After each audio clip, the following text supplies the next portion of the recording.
Heels in jail in Oregon, if I'm not mistaken, for conviction of pretty serious pedophilia and rape. From what I understand, Stephen Craig Bullite adopted a young boy and proceeded to repeatedly rape him over a period of years. The rapes began when the boy was preteen, so Stephen Craig Bullite can be reasonably described as a pedophile rapist.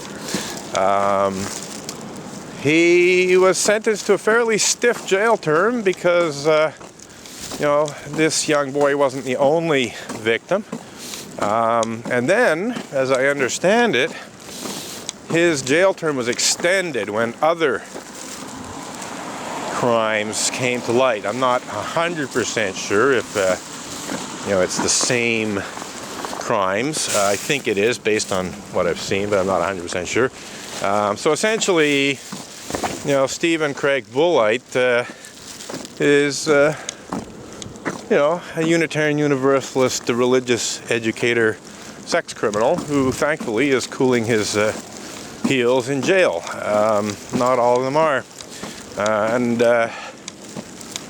I consider it, utterly shameful for the Unitarian Universalist Association to try to misuse Canada's blasphemy law in legal bullying that's clearly intended to, hide online testimony and evidence about Unitarian Universalist pedophiles and rapists, even when it's highly reliable and supported by newspaper articles and so on. Well, anyway, like I said, we're just walking back and forth here. In my right hand, the picket sign says Unitarian Universalists misuse Canada's blasphemy law. To left hand, cover up and deny pedophilia and rape.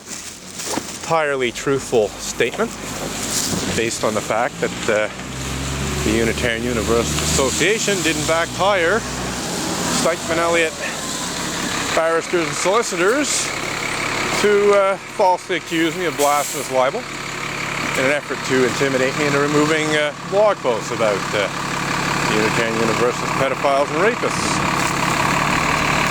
So that's interesting. The bus stopped. It doesn't normally do that in terms of turning off the engine.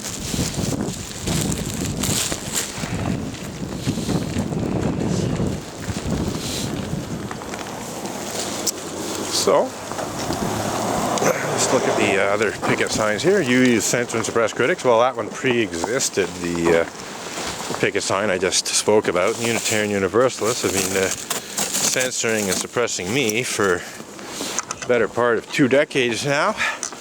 And I'm sure they've censored and suppressed other people. I mean, I've seen how they do it with other people. Unitarian hypocrisy and hubris, suck you ass piss you. Well, again, I think that picket sign predated being accused of blasphemy too, but accusing someone of blasphemy to cover up and hide pedophilia and rape is certainly hypocrisy and hubris combined. And then we have Unitarian perversion of justice, sucks you, ass piss you. And again, I'm pretty sure that slogan predated the perversion of justice that I just spoke about in considerable detail. It's by no means the only Unitarian perversion of justice.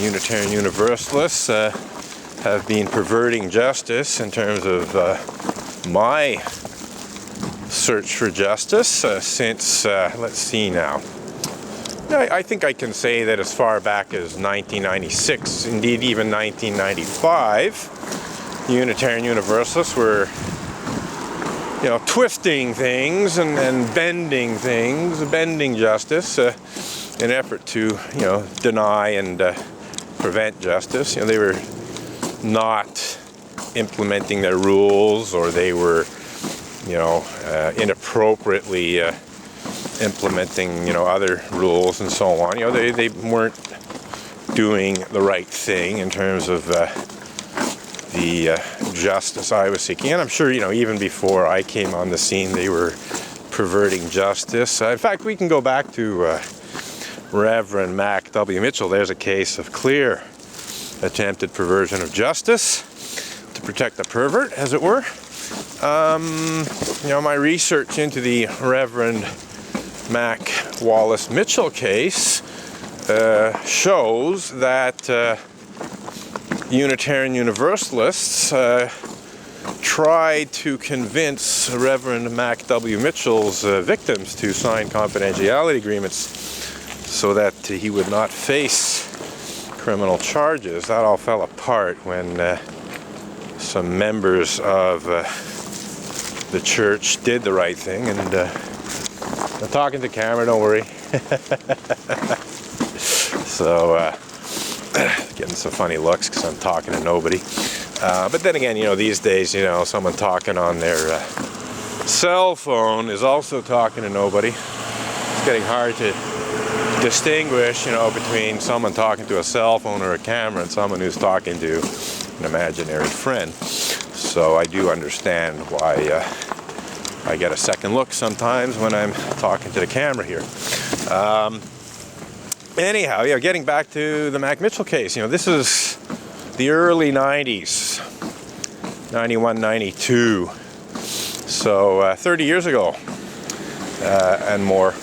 And even then, the Unitarian Universalist Association, or Unitarian Universalist Church, was trying to cover up and hide rape by, convincing the victims to sign confidentiality agreements. And apparently this is a common practice in terms of Unitarian Universalist clergy sexual misconduct of all kinds.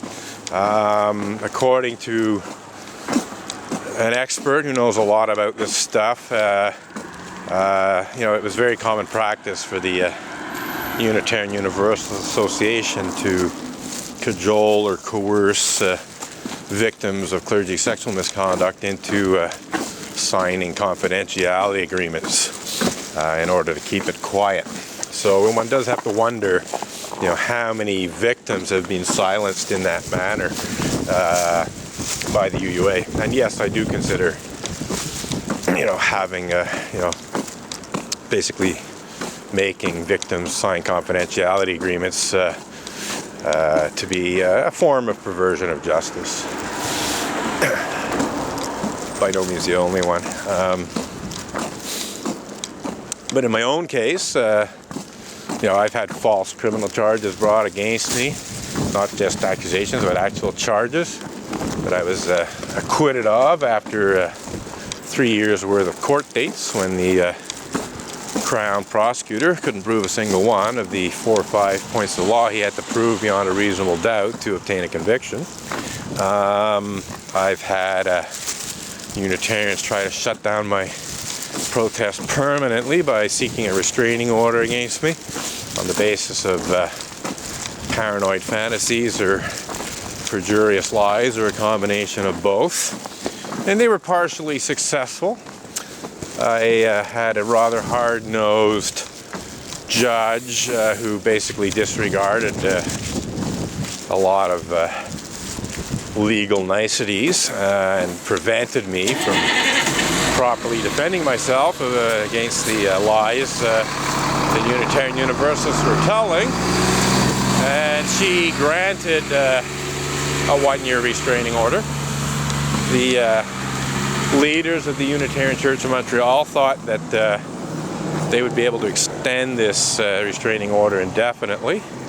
Obviously, the fact that I'm here today proves them wrong. Yeah, that's right, just pretend it's not here. I just love how you people are so blind to your own injustices and abuses. Don't want to know about it. So much for the fourth principle, eh? Say nothing of the second. So this woman, doing her very best, to look the other way.